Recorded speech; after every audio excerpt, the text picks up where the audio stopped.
Hello and welcome into another episode of Locked On Wolves. Today on the show, it's the post-game podcast. The Timberwolves season started on Tuesday night in Los Angeles, and I don't know that anyone told them. We'll talk about what happened in the Wolves opening night loss to the Lakers. It's all coming. Welcome in. You are Locked On Wolves.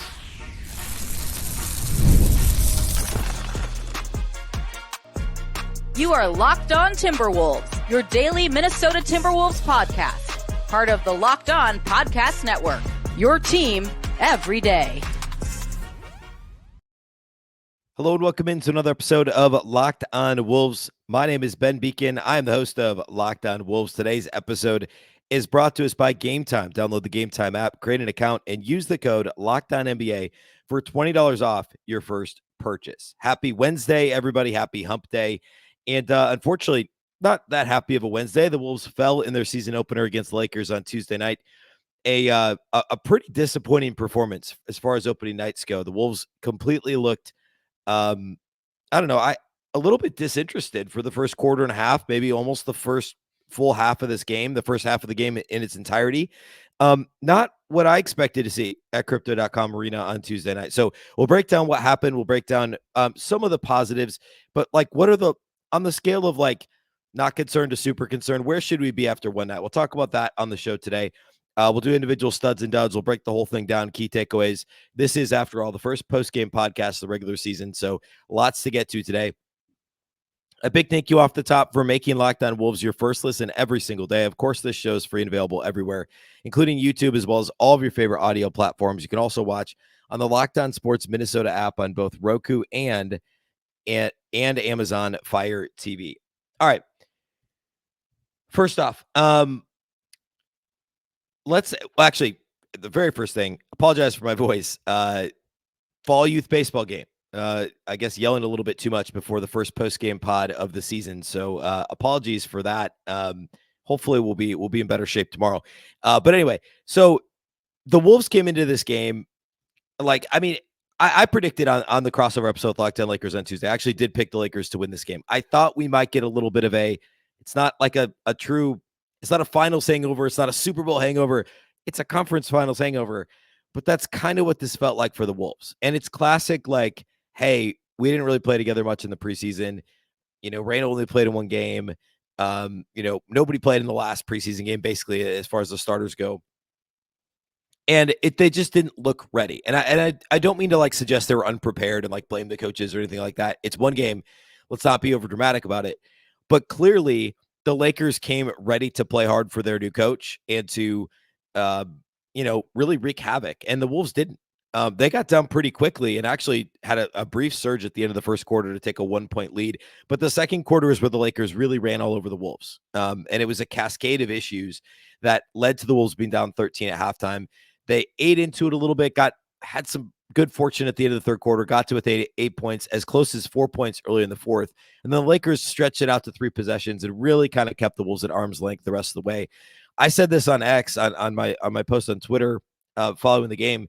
One way to look at this is the Wolves couldn't have played a whole lot worse overall. And Anthony Davis, we'll talk about him, was crazy good in this game. And yet they were still within, 8 points with like 4 minutes to play. Like, this was still, they were within arm's reach. So I guess that's the silver lining to look at. But let's start with like where the issues began early in the game.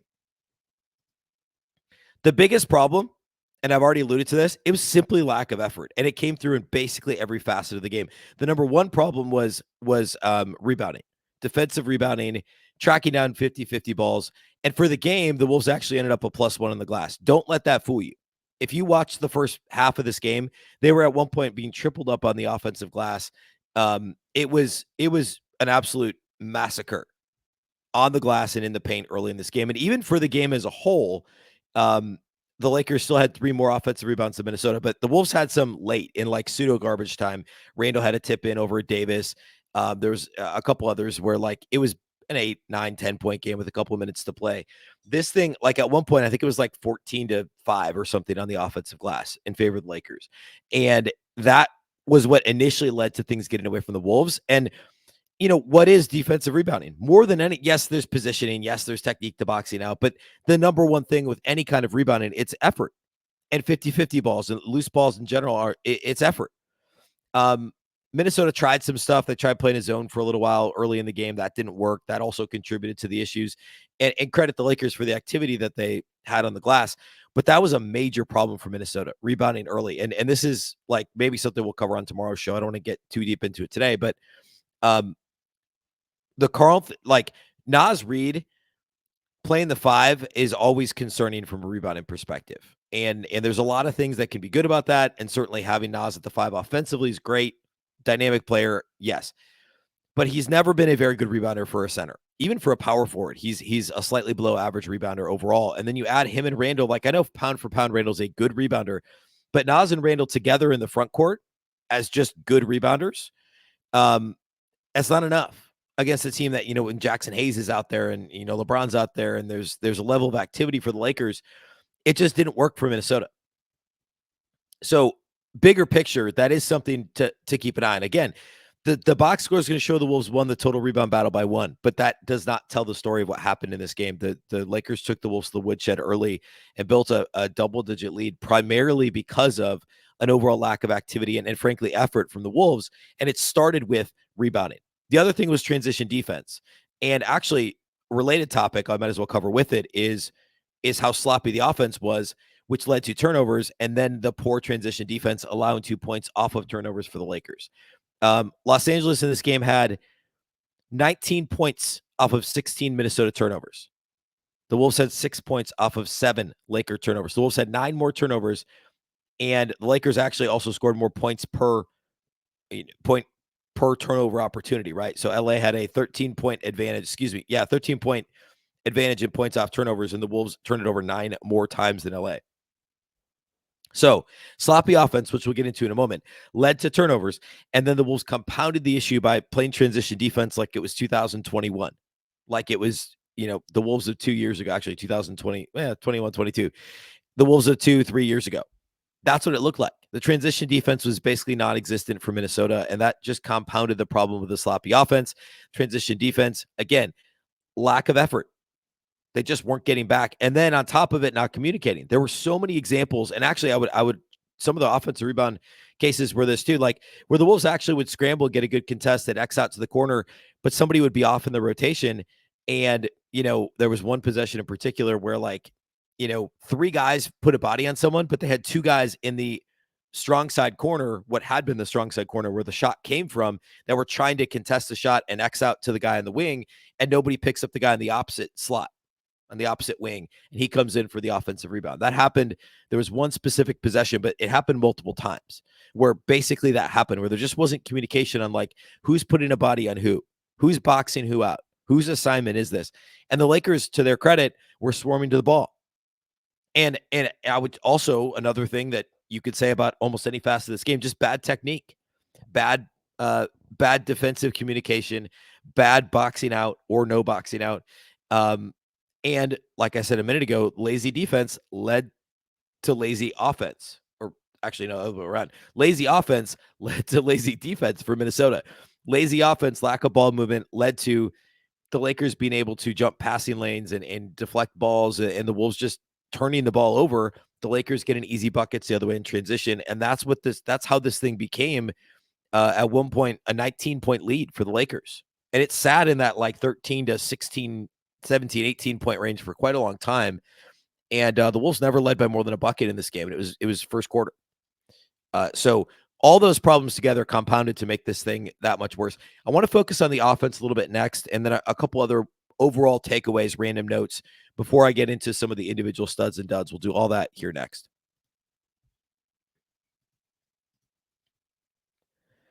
Today's episode of Locked On Wolves is brought to us by our friends at FanDuel. Fans, you can start the season with a big return on FanDuel, America's #1 sportsbook. When you get a hunch in the middle of a game, it could be an NFL game, of course, a good Monday night game here Thursday night game tomorrow night, or in the middle of an NBA game now that the season's underway. You can check out the latest stats, view live play-by-play, and so much more on the same page where you place your bets. It's a ton of fun. If you miss win totals as well, you can still, I'm sure, bet those over at FanDuel. The Wolves total was down to 51.5 before the season. I'm sure there's adjusted win totals you could check out there. Again, live betting for both NBA and NFL is a ton of fun over at FanDuel. Of course, they've also got NHL. The World Series and MLB playoffs is ongoing still, so go check that out there too. You can get started with $200 in bonus bets guaranteed when you place your first $5 bet. Again, $200 in bonus bets guaranteed. All you have to do is place your first $5 bet. That's at FanDuel, FanDuel.com.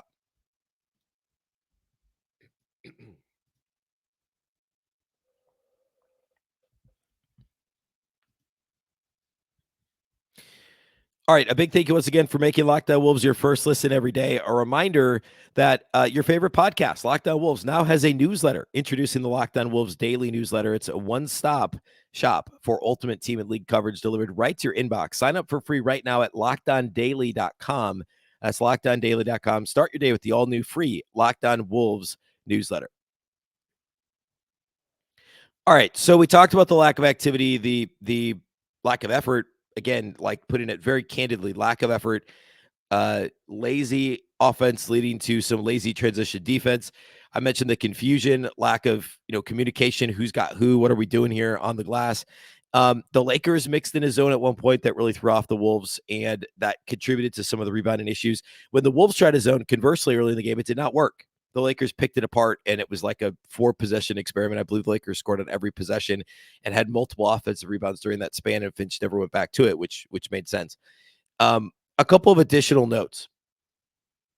Rotation-wise, I thought this was interesting. The first substitutions in the game for the Wolves were Naz Reid and Dante DiVincenzo.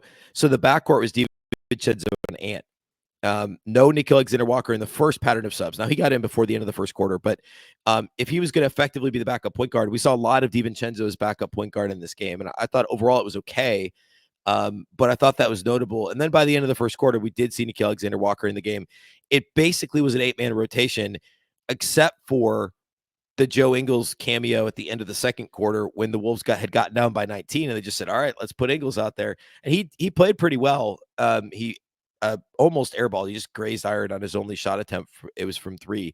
But immediately they went on a short run, and then toward the end of his stint, they struggled a little bit, and he ended up being just a +1 for 7 minutes. But it was basically an 8-man rotation plus 7 minutes for Ingles, which is interesting because Jaden McDaniels was in massive foul trouble in this game, picked up 3 quick ones, ended up with 5 fouls. They took him out with like 7 minutes to play in the game, and he never came back in. Only played 16 minutes in this game, which is, of course, a recurring theme for Jaden McDaniels. Foul trouble is.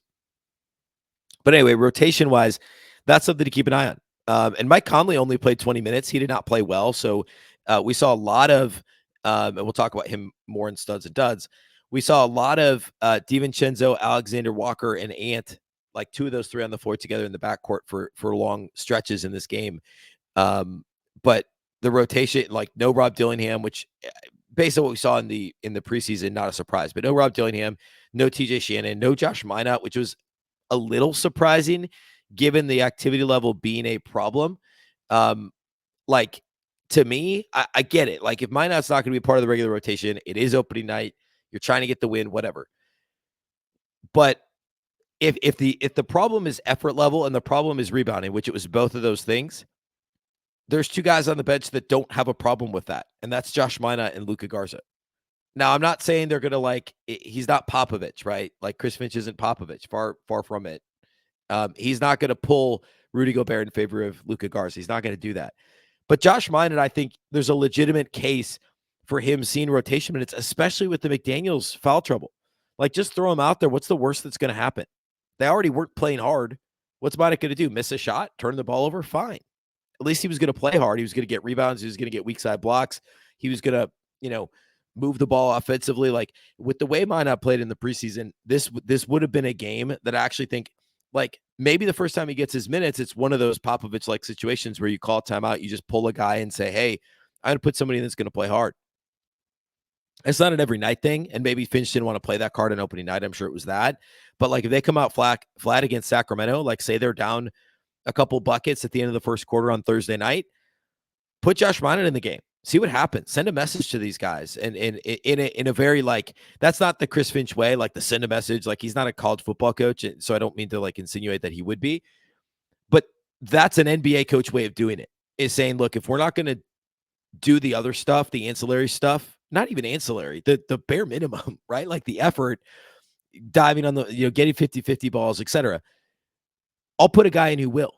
And he would have like Minot has credibility built up because of the preseason. So it's not like he's been in the G League and like all of a sudden he shows up and you put him in the game because you're mad at the starters or whatever.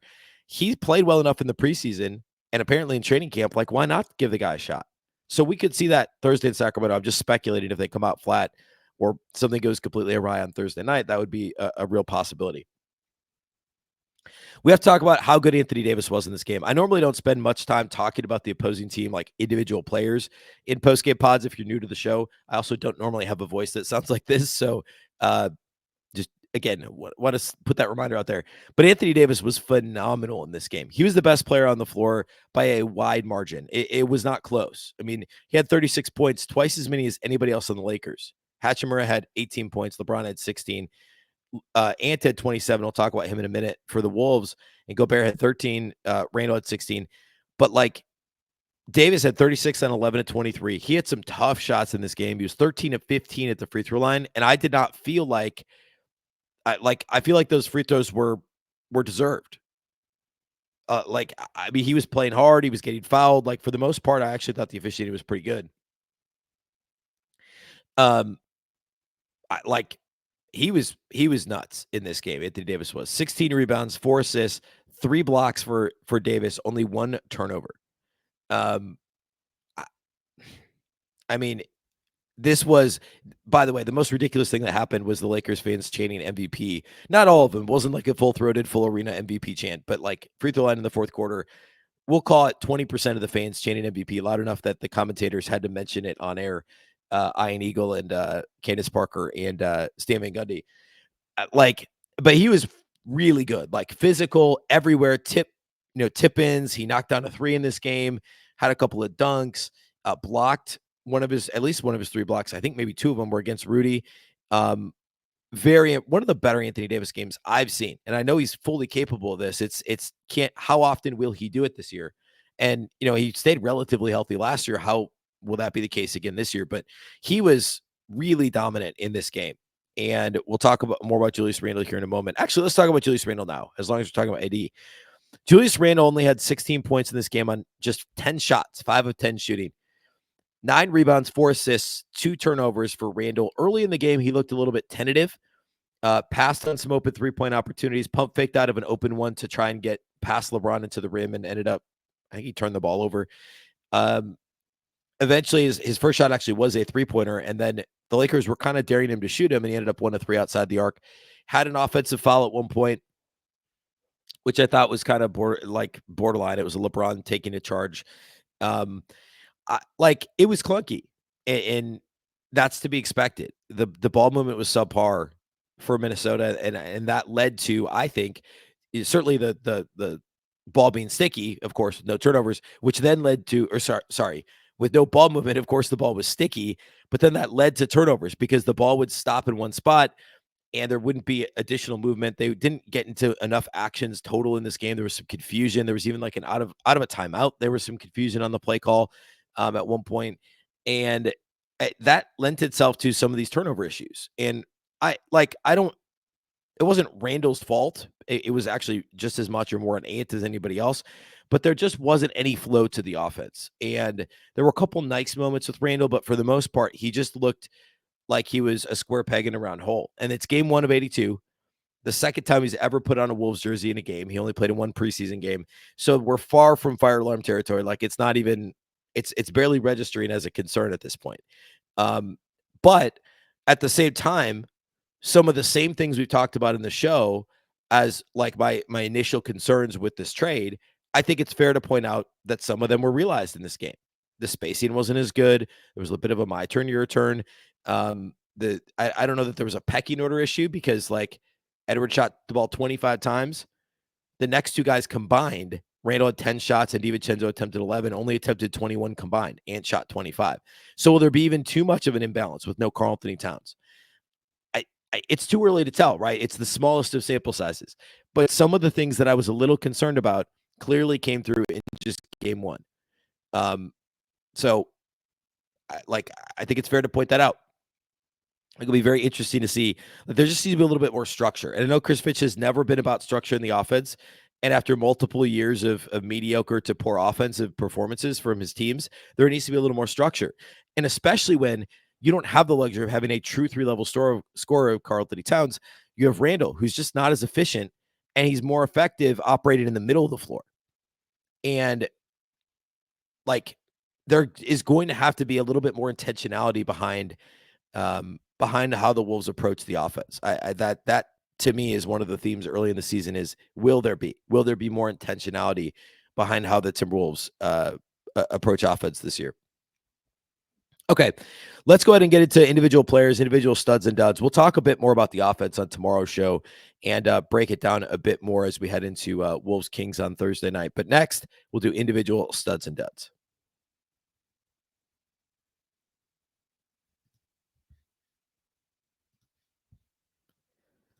Today's episode of Locked On Wolves is brought to us by our friends at Game Time. Game Time has a new feature called Game Time Picks that makes getting tickets to see your favorite teams play live even easier. Game Time Picks filters out the fluff to show you only incredible deals on great seats, so you don't have to waste time searching through thousands of tickets. And it's really any live event. It's awesome. Their curation at Game Time Picks make it easier to save more on anything you like to go to live event-wise. Obviously, sports, any sport that they have there on the site, concerts, comedy shows. I just recently went to a comedy show. Love doing that with buddies. Love doing that with my wife. Going to the theater. My wife's a big theater person. All of the above. You can curate your selections with Game Time Picks. Plus, you can have all-in pricing. If you toggle the feature on, it'll show you your total up front. So that way there's no surprise fees at checkout. You can also get a panoramic view from your seat in the app before you buy with their seat views. And the lowest price guarantee means that Game Time will credit you 110% of the difference if you think you find a better price somewhere else. Take the guesswork out of buying tickets with Game Time Picks. Download the Game Time app, create an account, and use the code LOCKEDONNBA for $20 off your first purchase. Terms apply. Again, create an account and redeem the code LOCKEDONNBA. That's LOCKEDONNBA for $20 off. Download Game Time today. What time is it? Game time.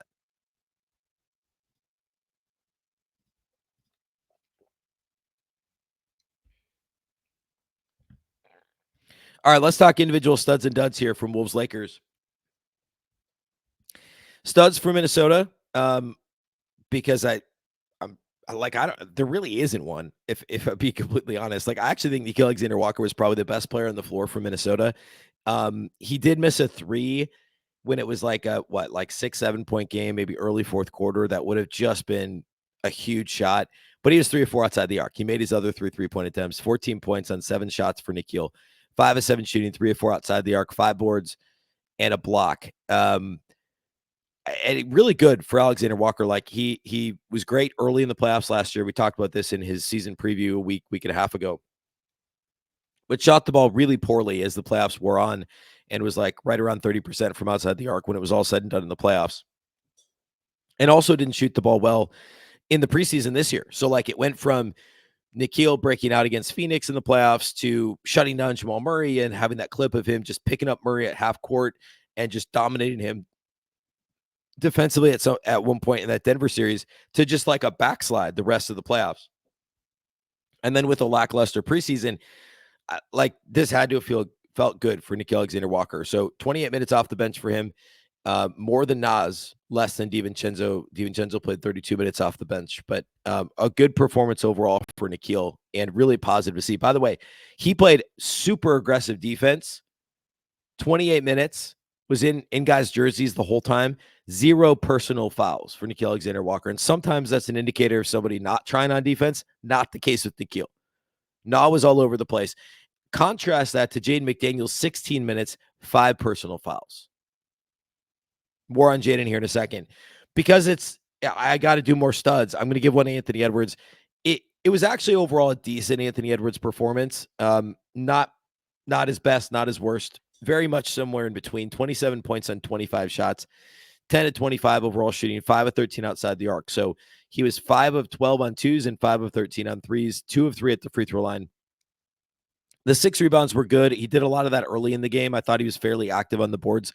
And to his credit, when the Wolves were flat and down by 19 in the second quarter, Ant hit a tough and one and, did the let's go, wake up, was yelling wake up at his teammates, which was the appropriate moment for him to do that. He's got the cachet now to be able to do that. He's got to be the leader.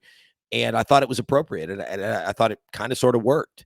And he was aggressive on the glass when nobody else was, except for maybe Rudy. 6 boards, 3 assists for Ant. He did have 4 turnovers. Overall, looking at his shot chart, we talked about the 5 of 13 outside the arc.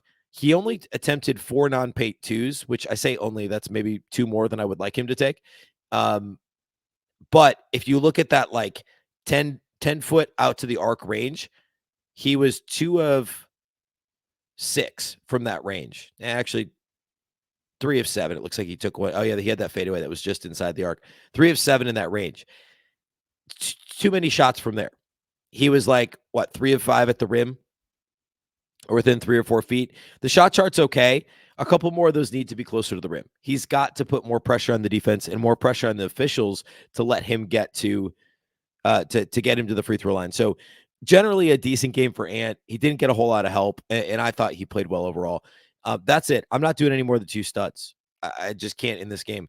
Duds, we got to talk Jaden McDaniels. It's tough because I thought offensively he looked comfortable. I know he missed all 3 of his threes, but he's 3 of 5 on twos, hit a couple of nice shots off the dribble.